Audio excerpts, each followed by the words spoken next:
Find out what's making you sick and how to heal. Anthony William is the medical medium.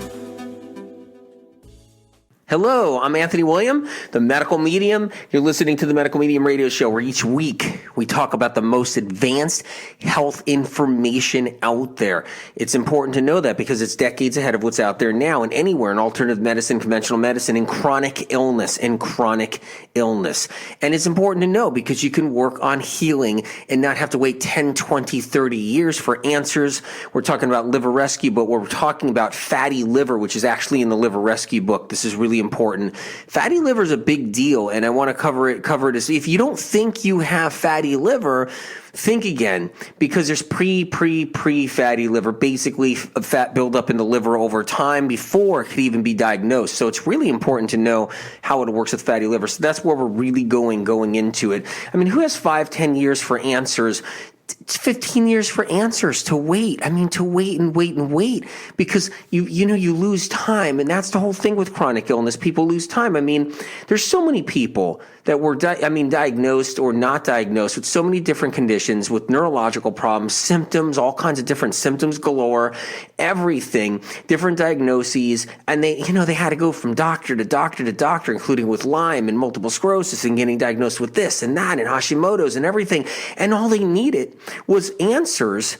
And I've given answers to people to get them free, to escape that whole trap and that merry-go-round of having to go to everywhere, doctor to doctor, and going through all these different treatments and everything else. There are ways of actually healing. There are ways of getting out of that trap. And there are ways of getting out of mystery illness. There really, really is. Tens of thousands and now hundreds of thousands and even close to millions now at this point are getting answers, like with the celery juice, turning their lives around, and with other things that we brought here. So the whole point is, look, there's so much to learn. And with fatty liver, we got a lot to learn. And it's all about liver rescue. It's in liver rescue. So if you don't have the liver rescue book, one thing, just, whatever you do, the book is so big and there's so much information in it that you can't get it from the radio show. It's just not going to happen. I could do a string of radio shows and it's not going to happen. So if you can't afford a book for whatever it is, $15, $20 or whatever it is, go to the library and take out the book there, or whatever you need to do to get one. Get one in your hands so you can work on healing. It's so important. So fatty liver is where we are. That's where we're going. So let's start. Let's figure it out. So, as we go through life, we eat to survive, and we run into like challenging circumstances. And this happens in life. It's how it works. And we're under stress. We're under pressure. And it can hold us back from eating healthier foods. I mean, come on, right? You know that it can hold us back. From eating healthier foods. Absolutely. We're trying to live. We're living to survive. We end up eating to survive. It's not everybody has the resources. Not everybody can sit on a boat all summer long. You know what I mean? Can sit on a yacht all summer long and get meals made for them. It's not everybody can do that, these cute little meals made for them, and the perfect lean fish and protein and little salads and fruit salads and all these other things. And, and you're just like, not everybody can live like that, where they're eating healthier choices, where they're able to say, oh no, hold off the gluten, give me a real tasty dish with no gluten and no whatever in it. And then there's some chef literally killing themselves, trying to make all this flavor happen and put all this healthier food together and everything. Here's a little quinoa couscous and a little this and put a little this on. Who has that? Usually how do you live like that? It's not easy. Not everybody has those resources to go into the health food stores either. I noticed that, and actually just buy all the fresh produce they can possibly buy, and all the whatever the leanest cuts of meat if you like animal protein, and if you're vegan or plant based, all the whatever it is that you want to get, avocados and all the other things and all the different fruits and vegetables. And it's amazing how it's not so easy. And if we're treading or backpedaling through life, and we got all these jobs and responsibilities and got bills and got this and that and not much money or whatever it is that's going on, and then chronic illness hits, and it's sick, you're just trying to push through the day, and there's nothing really easy about it. And so what can happen is you end up eating a donut. And maybe when life was good for some. I've had people tell me, hey, life was the best ever when I was able to eat donuts and I was doing good and I was working a zillion hours and I could just scoff down a whole crap load of donuts and be back off to work. It was no big deal. That's the good old days. You know what I mean? So maybe it's that. Maybe it's the opposite for somebody. But you end up, like when life's difficult and everything, you can end up eating a donut because you may be on the run trying to keep up the demanding schedule. Yeah, and all of that. And you might be out of time and can't find another option in the moment. Or, hey, I'll have that slice of pizza. Someone may decide easily because it's easy. Get a slice of pizza and they're there in the moment. Hey, a bagel with cream cheese, a buttered croissant, ice cream, maybe as an after dinner treat, chicken parmesan, right? Chicken parmesan at some kind of restaurant. I don't know, a hot dog at a stand on a street. Or, not even a stand. I mean, what about a food truck? The food trucks that are like making all these kind of abominations, gastric abominations that probably taste amazing for them, right? You got the food trucks. It's unbelievable. And so, what about some barbecued ribs? Because your friend is paying for it. So you end up getting some barbecued ribs and buffalo chicken wings. How about that? Maybe some shrimp fried rice. This is making me laugh, by the way. A piece of chocolate cake. Or maybe a fried egg or two, or a slice of bacon, a little here and a little there. These are foods that get us by when life is harder and goes faster than we can keep up with. I mean, am I right or am I wrong? I don't know. Maybe I'm wrong. Maybe I got it all wrong. So whether we know it or not, we eat like this to get by. We eat like this to survive. Sometimes we eat like this for happiness, of course, too. We're up against all the world. It's impossible. We get all wound up. We get emotional. It's completely understandable. I mean, if we eat foods to comfort ourselves, yeah, like we do. And, we want flavors to satisfy our cravings and even get a sense of companionship. Absolutely. Absolutely. But if we were more conscious about food, we had a little less going on, maybe we would take care of ourselves. I understand. I do. And what if we're fortunate? What if somebody's fortunate and they have the resources to pursue all kinds of other ways of eating? And, they can look at a trendy diet, right? They can get into a trendy diet that seems incredibly healthy. They'll go less often on a croissant or pizza. They'll go less often on pizza. And they'll look for leaner cuts of meat and cut out all grains and processed foods like all the trendy diets want you to do, right? They all want you to do that. Go with leaner cuts of meat. Bring in lots of vegetables and make sure, and don't eat any fruit. Don't eat any fruit and avoid all fruit, whatever you do. That's what they do, right?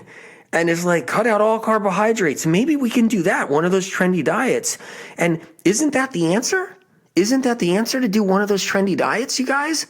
Maybe leaner cuts of meat, cut out all the processed foods, right? Clean things up. Stay away from the grains, the whole bit. Bring in some bone broth, right? Well, that's cool. You could go to yoga afterwards, We'll get some bone broth in, the whole bit. And make sure we're doing some chicken on a salad or something like that. And we're trying to follow these cool, trendy diets. We'll do a hard-boiled egg in our salad. And maybe that's better than all the processed foods and having a slice of pizza and doing this and that. And maybe it is kind of better, but is it the answer? Not as much as you would think. Trust me on that. Not as much as you would think it's the answer when it comes to avoiding one thing. And I'm telling you right now, when it comes to avoiding one thing, and it's called fatty liver. And if you don't believe me, you'll get one later on if you don't think you're going to get one now. The funny thing is when you're young, you're just indestructible. It's just like you're indestructible. When you're young, it's like, basically when you're young, it's just like, hey, follow a trendy diet if you got a stuffy nose and you're starting to get a little bit of bloat. Maybe your digestion's not doing that good. And you just, when you're younger, it's like, who cares? You can still go out hiking. You can still go, swim in the ocean or go to the beach. You can still do whatever. And hey, I'm on this low carb, no carb trendy diet right now. Hey, I'm on a keto diet. Hey, I'm on this diet, whatever. I'm doing lean cuts of meat. And it's kind of an easy fix or whatever it is. When you're young, it's indestructible. When you feel indestructible. But when you get older, and I'm not talking about people who are young with chronic illness. That's a different story. I'm talking about people that are really not dealing with too much. But when you get older, and you get into your late 30s and that liver's picking up and that liver is getting fat in there and nobody knows about it, and it could be all the trendy diets you want or ever thought were fine and good, and you start getting older and all of a sudden that liver starts backing up and it starts throwing symptoms, and then you're at the hormone doctor and nobody knows what's wrong, and then viruses are starting to pick up and your thyroid starts to go boink because of Epstein-Barr, and you're just like, and you're 42 years old and you start breaking out some kind of weird funky rash, and all of a sudden something else has happened and the liver's getting fatty and nobody knows about it, and then it's getting fattier and fattier with no diagnosis and just going through life. Then you're getting hot flashes, then you're getting this, then you're getting that. You hear what I'm talking about? No one talks about that. No one talks about that or anything like that. It's amazing. The information is so advanced what happens in like with liver rescue and all the rest of the medical medium series that I can't even talk to doctors too often, because it's almost like I have to say, okay, just give me a stupid shot real quick. Give me a stupid shot. And I'm not talking about doctors that are like, that are literally like, it's just trying to help people. I'm talking about all the trendy guys out there now that are just like, trying to build their platform on get rid of the processed foods and do this and bring in that. And then they end up stealing from the alternative community that's already been doing it for many years and years and years. It's crazy. And just give me a stupid shot. It's like, they're like, no, you don't do, you're going to get diabetes if you bring in any fruit. Yep, give me another stupid shot right there. It's like, you're going to get diabetes if you bring in too much fruit, too much sugar, not good. Sugar is bad for the liver too, bad for the liver. Oh yeah, no, don't be doing potato. It's the worst food ever. Oh, wait a minute, got lectins. Oh, it's got this. Oh, wait a minute, don't do this. Don't bring that in either. No, you should be on fats and lots of fats, and then you should have, you should have greens and green juices. Yeah, when did that dawn on you? The green juice part and the greens. What part of your career did that dawn on you? Was it 4 years ago only? How about that dawning on you 40 years ago? That's what it should be. And it's like, and what happens is, you just, when you talk to the trendsetters out there that want you on high fat, high protein diets, and they just, of course they want you cleaning up your diet and everything else. You talk to them, it's almost like, oh my God, they don't know anything about the liver, know nothing about how the body works. They don't even understand Epstein-Barr until the information we put out there. Really, they knew about Epstein-Barr, but they didn't know what it did. Nobody knew nothing. And the information is saving people's lives right now from the Medical Medium series, saving people's lives across the board. Millions of people actually on the planet right now are getting help from that.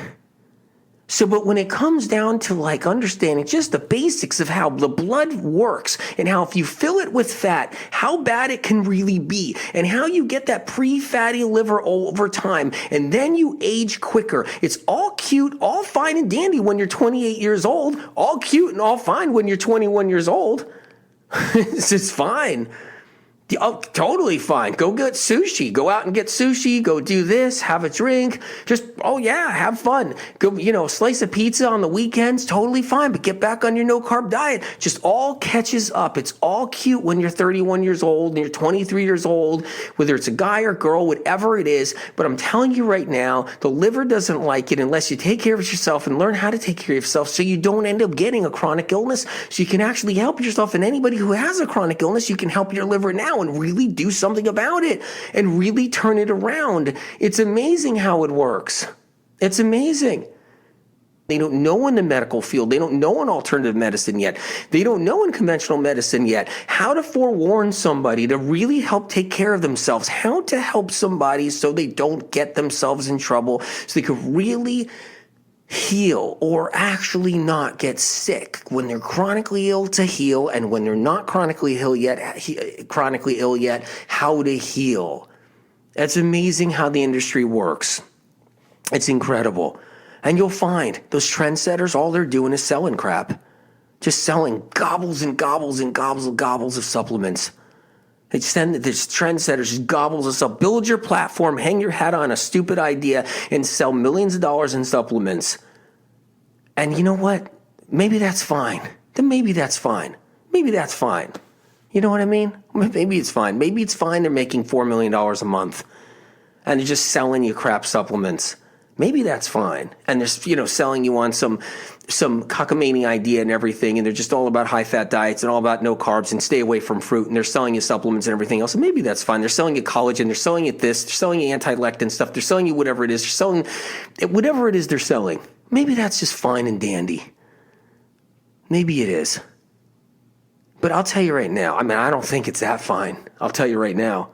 Because isn't it about getting someone better, learning the truth, understanding the truth, and getting them better? Isn't it about really proactively making sure someone doesn't get sick? Because it's so awful when someone gets sick and they stay sick and their life goes, I've seen people lose things. I've seen people lose everything from being sick. Everything. There's a lot of homeless people out there. You don't think a whole bunch of them weren't sick. It's unbelievable how it works. And so the compassion has to be there, and it has to be there, and it has to stop any chronic illness, and the information has to be there. Someone said, what's the point of your books? I said, what do you mean, what's the point of the books? What do you mean?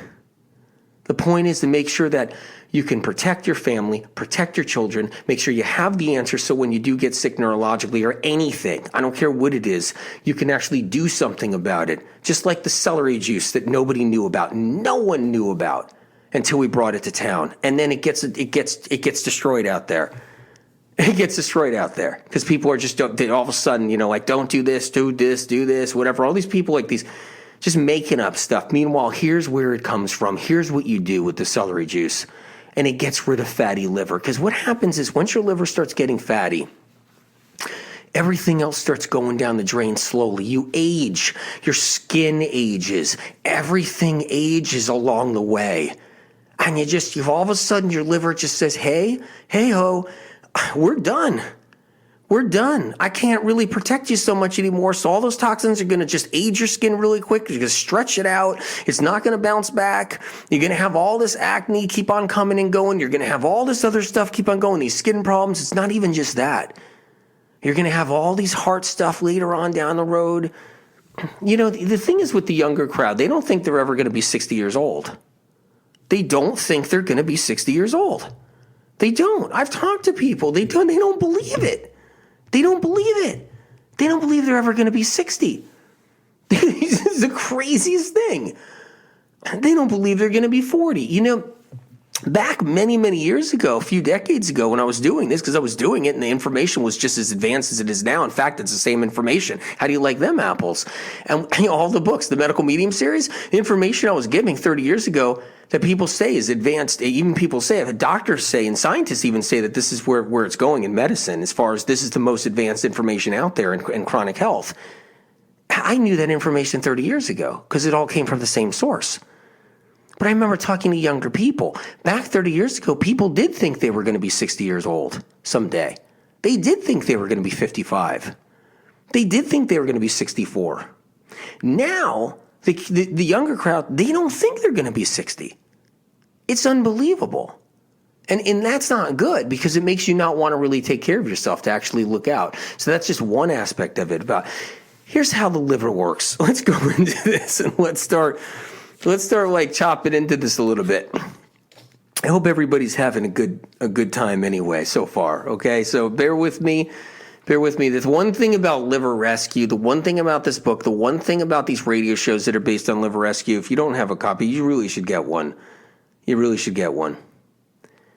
Someone said to me the other day, you just want to sell books. Oh yeah, I just want to sell books. Sure, that'll do me real good too. It'll do everybody else a lot of good for sure. But it's not what people think. It's not all roses.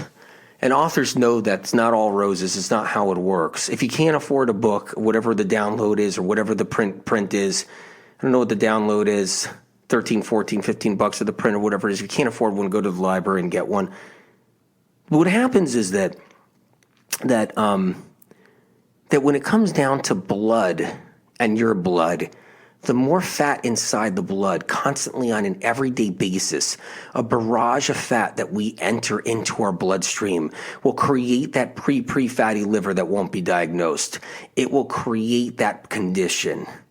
Now, a lot of you are probably, who cares about fatty liver? Maybe you didn't even want to listen to this show because, hey, I don't have fatty liver. Who cares? Who even gives a crap? Who cares? I mean, I know that because when you talk to people about fatty liver, they're like, oh, that's not me. I don't have any fatty liver. Yeah, sure. Because you know what happens is that the majority of the country has a fatty liver. It's in different stages. That's the whole point. And why is a fatty liver even bad? Why is a pre-fatty liver even bad? It's bad because other symptoms and conditions you have are based upon that fatty liver. I mean, literally, other symptoms easily, because chronic illness, which are like viruses inside of our liver, they prosper, they proliferate, they grow, they do their thing because you can have because of the fatty liver and the high fat in the bloodstream. And that's how it works. Just basic CFS, chronic fatigue syndrome. That right there, if you're bombarding yourself with fats all these years, and you end up developing Epstein-Barr-related chronic fatigue syndrome, because that's what it all is. You end up developing that, and then what happens? Your liver's sluggish, it's doggish, totally sluggish, not functioning good, and it's pre-fatty. And it's all in the way of healing from even chronic fatigue syndrome. Do you see how this works? Hashimoto's thyroiditis, which is Epstein-Barr related, where the Epstein-Barr virus drills itself into the thyroid and gives people hypothyroidism. That virus starts out in the liver. Liver gets sluggish, gets fatty, gets pre-fatty, gets doggish. And then what happens? The virus, proliferates, it grows, it moves forward, it prospers, it lives a very good life, it drills into other glands such as the thyroid and so forth. What about multiple sclerosis? I'm just giving you these basic ones. I mean, there's hundreds of ones I could ramble off. What about multiple sclerosis, MS? Same thing. All starts with a virus in the liver, and the virus gets doggish. The immune system in the liver can't fight off the virus easy, and the liver gets sluggish, stagnant, doggish, the whole bit. And what happens is the virus prospers, does its thing, creates a whole bunch of neurotoxins, rings off a whole bunch of different diagnoses, including multiple sclerosis, including Lyme disease, the whole bit. Everybody that's ever had a diagnosis of Lyme has a liver condition. I kid you not. Every single person who's ever had the diagnoses of Lyme, whether they had Lyme, not had Lyme, or whatever it is, has a liver that's in trouble that needs help. And when the liver starts getting better and you start taking care of it, then you can get anything better. Anything and everything better. How do you like that? And I'm going to say it again. When the liver gets taken care of, when it's nurtured, when it's brought back to health, even when you don't know what's the problem or something's going on inside there and the whole bit, and it's being brought back to health, when the liver is cared for and coddled and loved and treated right, any kind of illness is possible, healing anything. And it's important to know that. It's important to know that. It's about you healing, and it's about you getting better. It's been my mission since I was young. And the only reason why I do the books is so it can spread out far and wide and get into somebody's hands. And to get in somebody's hands. Someone said to me the other day, you're so popular, you're the most popular person in health. You started the celery juice trend, which is worldwide and global. Your books sell everywhere, all over the country, all over the world. All these things. Why don't you sell something? Why don't you sell something? You could sell something and make hundreds of millions of dollars. I go, because you know what? That has nothing to do. Sell something, anything, whatever, whether it's supplements or this or that. It has nothing to do with somebody really getting better. It's about getting the information in their hands and not to be derailed by greed and other things, because I want to sleep at night knowing you're getting what you need in your hands. So let's dig into it. Let's take this serious, because if you take it as serious as I do, as far as the love I have for everybody and making sure that you get what you need and the information, and it's there for you, it's there for you. And don't be confused or tricked by someone that says, oh, I did the medical medium protocol. It didn't help me. There is no medical medium protocol. The books are filled with classic information that's timeless, that is there for someone, if they read through the books, will find what they need for themselves, because not everybody's the same. Everybody's different. And the books are geared that way to help every single person that has a different condition and a different problem in the way and the stage they're in.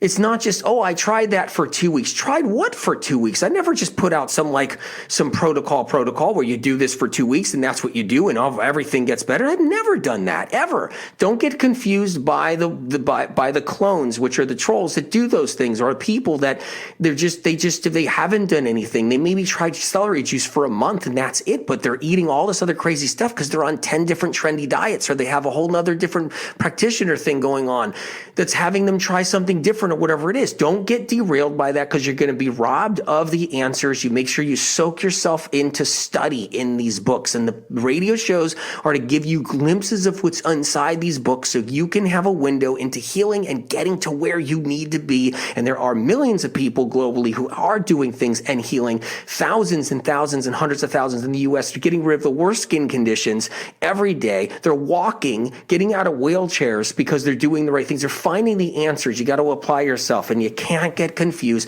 by someone who hasn't applied themselves, that actually have a loud voice for some reason on social media and say, I tried that for a week and it didn't work. Meanwhile, they're doing somebody's trendy high-fat diet. And they're making their liver sick. So always keep that in mind. So what can I do for you? What can I do for you? Here we go. Let's dig into it deep, because it's all about what can I do for you right now. So here's the deal. Blood thickness is the deal breaker. That's the deal. Blood thickness is the deal breaker. That's the liver's deal breaker. That's the liver's deal breaker, baby. It's the blood thickness. It breaks the liver. That's what it does. Really important to know. You know what doctors are supposed to say when you go into the doctor's office? You know what they're supposed to say? Let me give you a window, okay? This is the window. So somebody goes into the doctor's office, all right? And physicians need a simple blood test in their possession. It would literally turn medicine around. It doesn't exist, but it would be a miracle if it did. A miracle. They need a blood fat tester. That's what they need, to determine blood fat levels.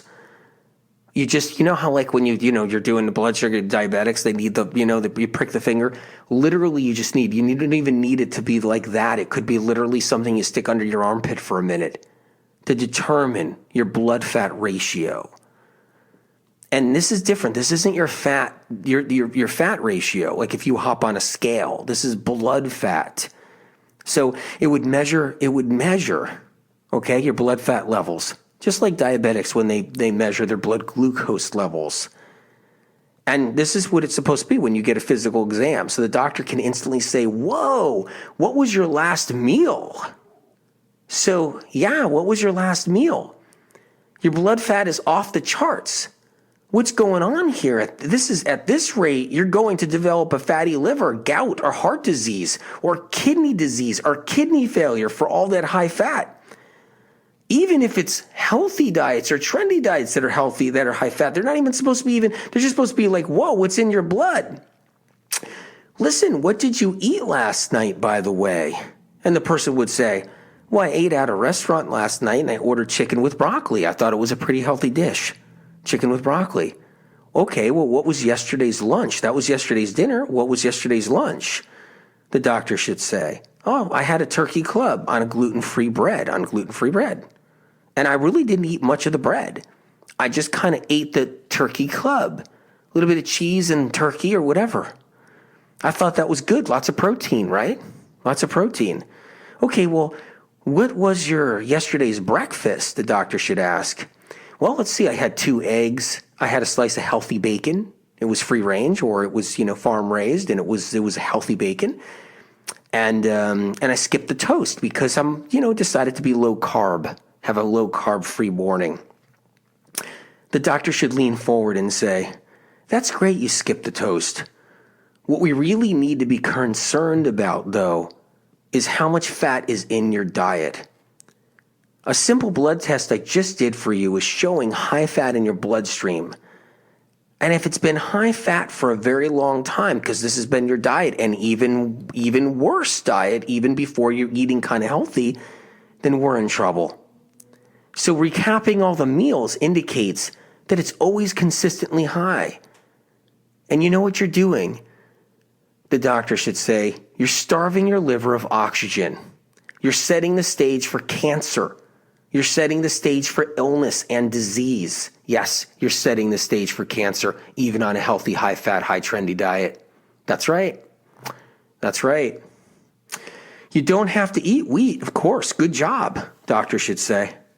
You don't have to have wheat. Exactly. But maybe you should bring in a little bit more leafy greens, a little bit more fruit. And the person might say, well, I'm not on any fruit. I can't eat any fruit. I'm not allowed to have fruit. I don't want to get diabetes. I don't want fruit.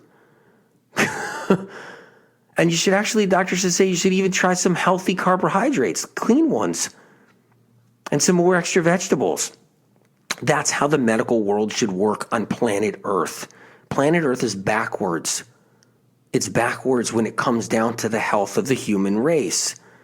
It always has been. Don't get me wrong. There's life-saving technology and life-saving medicine. Absolutely. You better believe it. But I'm talking about chronic illness. Whole different thing. Whole different thing. Okay? Big difference. It's like lamb and chicken. Big difference. I'm just saying it straight. So, the whole thing is the doctor should have the concern that it shouldn't be about the sugar and the carbs. It should be about the fat. And it shouldn't be about fruit being eliminated. You don't want the fruit eliminated. I mean, that should be a concern. You don't want fruit eliminated. Sadly, blaming sugar as the cause of even a fatty liver is a huge mistake in the health industry right now. This mistake exists because sugar is never eaten on its own. It's always eaten with fat. Once again, causing problems. It's not the sugar that's the problem. See, fat and sugar are always eaten together. So then all the so-called experts are like, get rid of the sugar, and they see improvements temporarily in a lot of people. But they're still getting fatty liver, and they're going to still get sick down the road, and they're still going to get chronic illness down the road, even on the most trendiest, nice, clean diets. Because the problem was sugar and fat together, and it really hurts the liver. That's what it really is. And it's not the sugar part. It's the fat part. That's the irony. But the sugar gets the blame. Unbelievable. If this is too mind-blowing for you, listen to the show again. Listen to it again until a little voice of reason pops up somewhere and says, you know what? You're right.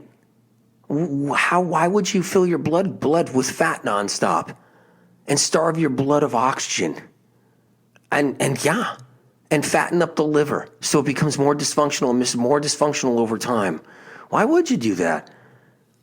When fat actually in the bloodstream starves the bloodstream of oxygen and the organs of oxygen on a daily basis every day of your life, making you age. And then with all that, getting pathogens like bacteria, strep, E. coli. That's just to name a couple. And if you're into Lyme bacteria, is whatever, then sure, Lyme bacteria will thrive. First of all, Lyme disease is viral. Just read my book, Medical Medium, Learn the Truth. And before you throw rotten tomatoes at me and try to light my apartment on fire, make sure you read the book so you know the truth about Lyme. Anything can prosper in the blood that's pathogenic, viruses, bacteria, when the blood fat is high. Anything. It's not just about stupid fatty liver. And I say stupid fatty liver because, like fatty liver, you guys, like, oh, who's got a fatty liver? Who's got a fatty liver? Isn't that for older people? They finally get diagnosed with a fatty liver? Oh, that's not me. No. It's way bigger than that. It's way bigger than that. And the fact is, we do eat sugar with fat all the time, happens all the time. So when you think about it, it's an unhealthy fat too, sometimes in many different situations.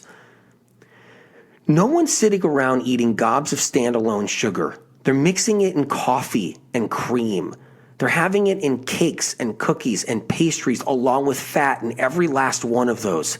It's in barbecue sauce, which goes on pulled pork, which is fat. That's sugar and fat. It's eaten as a treat such as a candy cane after a high-fat festival meal. Not acknowledging that sugar is always consumed with fat is a prime example of both the conventional medical and alternative health industries operating with blinders on. Basically, the alternative industry and the conventional industry is blind. They have tunnel vision that only allows sugar into view, but not fat, which is protein. And that's the problem. And when a theory is seen from that limited perspective, it's easily becoming law. And you'll see it on all the doctor shows. You'll see it on all the whatever. You'll see it on all the channels and the networks. It's all about, carbs and get rid of your sugar. Drop all that. You'll see it. It's like a virus itself. And just protein. No, they're not saying, but it's fat. Protein's fat. And just bring it in. And I'm not saying you have to live in a box and not ever have, if you're into animal protein, not ever have some animal protein. If you're vegan or something and plant-based, not having avocado. It's not about that. It's about the fact of how many years, and especially if you're chronically ill, if you want to get better, you got to stop the fats for sure. You got to lower the fats, maybe even stop them completely, shut them down and learn how to eat without it. I give the answers in all the books how to eat fat-free. I do. And maybe it's about that for if you're chronically ill, because I've seen it save lives and turn around people's lives that never could heal from any kind of Lyme, never could heal from any kind of MS, never could heal from anything, serious chronic fatigue syndrome for so many years, never could heal from anything, and they got fat-free. They got fat-free doing lots of leafy greens, lots of celery juice, lots of fruit, and they brought it in, and it turned their lives around, and they got better. And they started building muscle, and they got out of the bed. That's right. No other diet could have done it and didn't do it. No other diet. But I get it. The trendy diets are the people that are living their life feeling relatively kind of good, just got a little weight on them. And they take out the processed foods, knock out all that, get on some trendy exercise program, and they think they struck gold. Eureka. No. It doesn't work like that. It doesn't. So sugar with fat, you guys, is the problem. And when it's healthier sugar with healthier fat, it's less of a problem, but still a problem. And so the fats have to lower or get reduced so they're not saturating the bloodstream. You have fats once a day. If you're into, some animal protein, eat animal protein once every other day and learn how to eat more sweet potatoes. Learn how to eat more, bring in more leafy greens, cucumbers, red bell peppers, sweet potato. Yes, all of those things. And learn how to bring in other foods. Bring in, you can bring in a whole bunch of, bring in avocado. Avocado's lower fat, believe it or not. So one thing the vegans and the vegans have is that when they do high fat, like the avocado, it's still lower than animal protein fat, which makes it so they could eat a little bit more often. Unless they're really struggling with an illness, then it's just fat-free is important. But when you're animal protein, you bring the animal proteins down. Hey, if you're vegan and plant-based, you bring all those nuts and seeds down. You bring those oils down too. You bring all that down too. You have to when you get rid of, you can get the liver cleaned up. And sure, you can have some fats once in a while, and you can use it under the guise of protein. People are in denial. They think protein has no fat in it. It's unbelievable. They think protein has no fat in it. They think protein's protein. There's no fat in it. It's not true. I mean, it's unbelievable. I've seen a commercial where this little snack pack, it's got pieces of ham, pieces of cheese, and some almonds in the snack pack. You rip it open. And what did they say? They just called it a protein pack. Are you kidding me? It was a fat pack. It was a fat pack, an overt fat pack. I've never seen anything like it. Cheese, straight fat plus sugar inside of it, which is the lactose, which is a diabetic nightmare. And an illness and disease-causing nightmare because cheese feeds every virus under the sun. Every virus there is. It causes all the different autoimmune diseases. Every single lupus, every single whatever, every single skin condition, every single condition, you name it, connective tissue disease, everything it causes. And that snack pack had pieces of ham or pieces of turkey. You had an option. It had some almonds in one little container, 3 containers, like a 3-pack, a 4-pack. It had some cheese, it had some cheese squares, turkey squares, and some almonds, and it was called a protein pack. And that's how the brainwashing occurs. It's unbelievable. That was a fat pack. Keep your blood fat nice and thick. Stay off of fruits, though, because you don't want to get diabetes. Stay off of the very thing that has antioxidants that bring blood to the bloodstream. How do you like that? That actually help drive oxygen that you inhaled in your lungs. And when we breathe oxygen and it's filled with pollutants every single day like it is, those antioxidants in a piece of fruit help to block those pollutants so the oxygen gets clean. It's clean and it goes into the bloodstream clean. That little fat pack the person had on the TV commercial with the little squares of turkey and the little squares of cheese and the almonds, that fat pack does nothing for that. All that does is cause oxygen to diminish in your body and stay dirty and keep the blood dirty and keep the blood dehydrated, which is the next point. If your blood fat's too high, if it's too high, you got the least amount of oxygen in there, but you got the least amount of water. It pushes water out in a bad way. It makes you dehydrated. And that gives you an illusion of losing weight. When people go on these high-fat diets, they actually don't know these high-protein, high-fat diets, no carbs, and they're not doing any fresh fruit. They're getting dehydrated. And they're like, whoa, I'm actually losing weight really quick out of nowhere. No, you're not losing fat really quick out of nowhere. You're losing water weight and you end up getting dehydrated. It's a whole nother thing. The higher the fat is in the bloodstream on a daily basis, the less water in there, and the liver needs water to cleanse it. It needs oxygen to keep it alive because the bloodstream driving straight into your liver is low in oxygen naturally. It has very little oxygen in it, and it's filled with poisons, toxins, and then really good nutrients going into that bloodstream, and it's going in the liver, and the liver has to sort it all out. And when the liver has to sort it all out with a big pile of fat in the bloodstream, thick blood filled with fat going into that liver, and it has to sort out to try to get nutrients out, try to find precious, valuable glucose somewhere to keep it alive so the liver can keep alive, so the liver can send that glucose right up to the heart and then up to the brain, because guess what? Your brain runs on sugar. It doesn't run on fat. Your brain has traces, the tiniest traces of omegas in there. And guess what? You can get those from a pack of blackberries. The brain is made out of sugar, glucose, glycogen. It shrinks on people because of years and years and years of having fat in the bloodstream. And it's a brain shrinker. It shrinks the brain. High fat, high protein, no matter what it is, whether it's a vegan diet, whether it's a paleo diet, whether it's a health, just come up with a new name. And there are some new names out there for diets. I'm not gonna mention the names. Because it's like, I'm not trying to attack any personal doctors and other people. It's not about attacking people. It's the same kind of thing. It's all the same stuff. It's a trendy, high-fat, high-protein diets. It's not like whatever. But what it is it's a brain shrinker diet. That's what it is. Because your brain is glycogen stored. It's sugar. It has to be. It's the only way to keep the brain cool. It's the only way to keep it cool so it doesn't burn up. It doesn't burn up. The concern about fevers is that they cook the brain. That's what, in medicine, the concern is. It's a very good concern because you don't want to cook the brain. And that's with fevers. The brain is a delicate thing. And it's filled with glucose to protect it so it doesn't cook. The glucose diminishes over time in the brain of somebody, and they're on a chronic high-fat diet all the time for many years. And the liver sluggish or doggish or whatever it is turns into pre-fatty liver, whatever it is. It doesn't, whatever. What happens is the brain suffers over time as the years and years go on. And the brain atrophies. But you wouldn't know when you're just like, okay, you're eating bad anyway. Then you pop onto a trendy high-fat diet with high-protein diet and you think you're doing stuff you're good, and you are. It's a stage, it's a step, but it doesn't stop there. And you got to learn one vital thing, critical thing. One vital, critical thing. You got to lower the fats. Whatever diet you subscribe to, you have to lower the fats. I don't take sides because it's not about taking sides.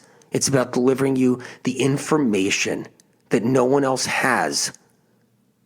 And you need that information. If you don't need it, you don't think you need it, Fine. That's fine with me.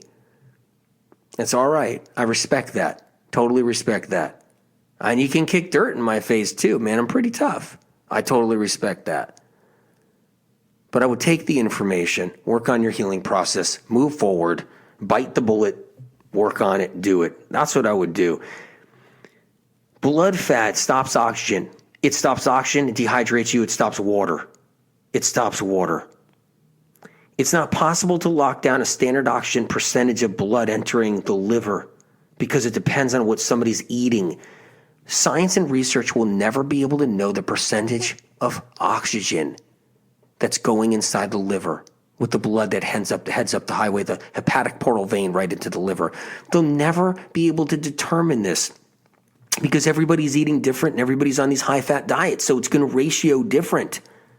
This is all advanced stuff, by the way, in the Liver Rescue book. I mean, science doesn't even know that. They're not even thinking to do something like that, and they should. Maybe 30 years they'll have that test. That's what I mean by it being advanced. That's the whole point. So that's the whole deal, is you've got to be careful with that. Much of the rest of the blood entering through the hepatic portal vein is carrying toxins, pathogens, viruses, pharmaceuticals, minerals, vitamins, enzymes, amino acids, antioxidants, phytochemicals from plants and foods, nutrients, fats, and more. If you're eating fruit, lots of antioxidants. But people aren't eating a lot of antioxidants. They're not. They're just not. So they're not getting a lot of good minerals and vitamins and antioxidants up into the liver. So that's a whole problem all on its own. So fat thickens the blood. And that's the thing we have to be scared about. It matters. It really does. So the central nervous system runs on sugar. I'm going to tell you right now. It runs on glucose. The central nervous system drinks glucose. The brain is the central nervous system. It drinks all of the new glucose produced, delivered into the body, and old storage of glucose in the liver. The liver keeps the brain alive by releasing glucose constantly at different times when someone isn't eating right, to keep your brain from atrophying. This is highly advanced information. The central nervous system drinks glucose. Every cell in a nerve, every nerve cell needs glucose or it dies. Very important right there. And when the blood fat is high, it loses its opportunity slowly and painfully every single day of somebody's life when they're eating all that high fat. That's the kind of deal we're talking about. So it's really important. As long as it's seemingly new, trendy, everyday diet consists of higher levels of fats, which is under the guise of protein, the hidden guise of protein, as the main calorie source, it will burden the liver, probably and almost possibly resulting in an undiagnosed pre-fatty liver or fatty liver condition, regardless of whether someone's exercising and doesn't have a scrap on their body, a fat, doesn't have a scrap on the outside of their body, of fat, you still can have that pre-fatty and fatty liver, and it'll catch up to you later on no matter what and give you a heart attack. That's the whole thing too, because it can and it will. It'll give you a stroke. I talk about this in a lot of radio shows. Lots of people, athletes, just go for strokes. Why are they getting strokes? The blood fat is so thick. That's why. And it's amazing how it works. The liver, blood vessels constricted with fat, overburdened. So our livers can sense what we eat. I got to tell you something pretty interesting. Your stomach is stupid. Our stomachs are stupid. That's the stupidest organ in the body. Science and research doesn't know this yet. It's the dumbest organ in the body. It has to be. If it wasn't, we'd be in trouble. If it was smart, if your stomach was smart, we'd be in trouble because we don't have a lot of resources. The body knows. The body knows we're created in a way because we might be eating different things that we're not supposed to eat to survive. We might be having that barbecued chicken. We might be having whatever it is. We might be having something at the wrong time. We might be having some kind of greasy, oily meal. We might be having something. We might be having a bunch of eggs that aren't good for us. But we're surviving, and it's what we need to eat because we have no other options. Or we're living on a different part of the planet and we have no money, no resources. Or we're living here in the US, no money, no resources, and we're just eating to survive. And we're eating all kinds of different things. The stomach has to stay stupid. It has to. And the liver stays smart. That's how it works. And there's a reason for that. There's lots of reasons for that. The stomach is just a pouch that gets its marching orders from your brain. That's the whole point.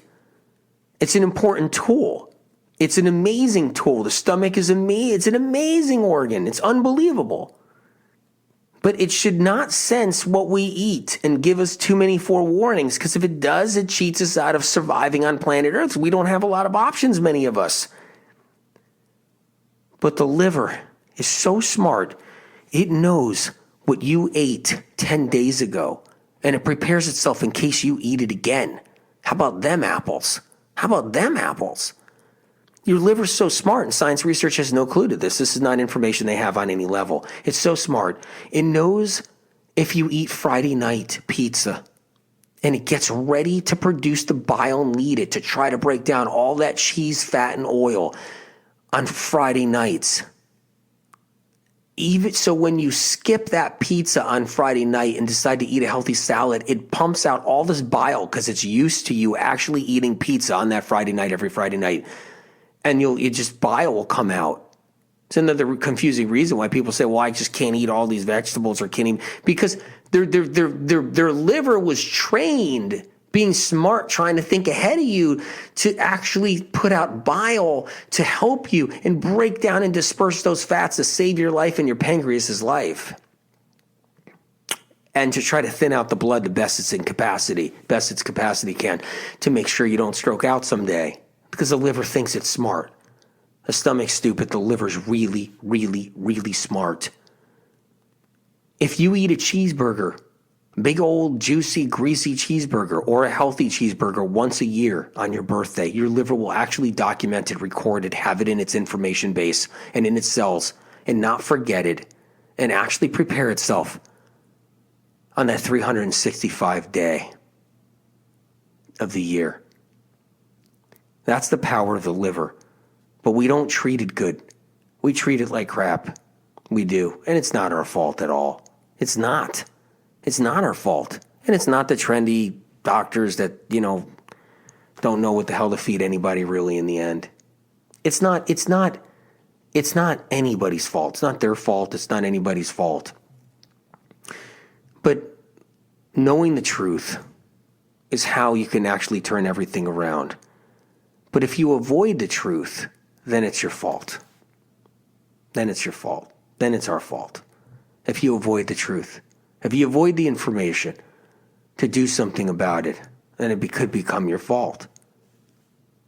And maybe it's not your fault in the end anyway, because there's so much misinformation out there derailing everybody. So you know what? Yeah, I'm wrong about that. And I apologize. Terribly wrong, actually.